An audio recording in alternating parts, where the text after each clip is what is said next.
आज बिहान उठ्दा लाग्यो मेरो कपालले अफिसियली कम्प्लेन फाइल गरिसक्यो। यति वर्षसम्म मैले कोकोनट ओइल, अलिभ ओइल जे पाए त्यही हाल्दै हिँडेको रहेछु कि मेरो कपालमा पछि थाहा पाएँ मेरो कपाल त लो पोरोसिटी हेयर पो रहेछ भनेर। ए भगवान, त्यो बेला मेरो कपालले बोल्न सक्ने भए भन्थ्यो होला कि दिदी मलाई सुट नगर्ने ओइल किन यस्तो माया गरेर हालेको भनेर।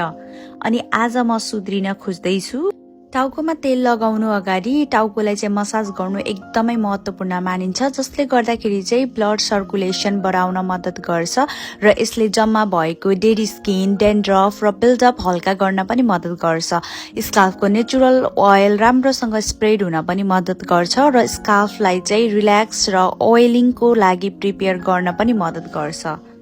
त्यसपछि मैले लिएको छु रोजमेरी ओइल अनि लिएको छु मैले ग्रेप सीड ओइल र यसलाई मिक्स गर्छु र यो बोतलमा हाल्छु। यो बोतल चाहिँ एकदम इजी हुन्छ हेयर वेलिङको लागि। मलाई चाहिँ एकदम मन पर्यो। मैले चाहिँ 5-6 वर्षै भइसक्यो मैले यो बोतलबाट युज गरेको। यो चाहिँ मैले सिनबाट लिएको हो र अब मेरो कपालको भिआइपी ट्रिटमेन्ट सुरु हुन्छ। तेल लगाइसकेपछि फेरि म मेरो टाउकोलाई मसाज गर्छु। फेरि मसाज गर्नाले तेललाई चाहिँ सम्पूर्ण भागमा पुर्याउन मद्दत गर्छ।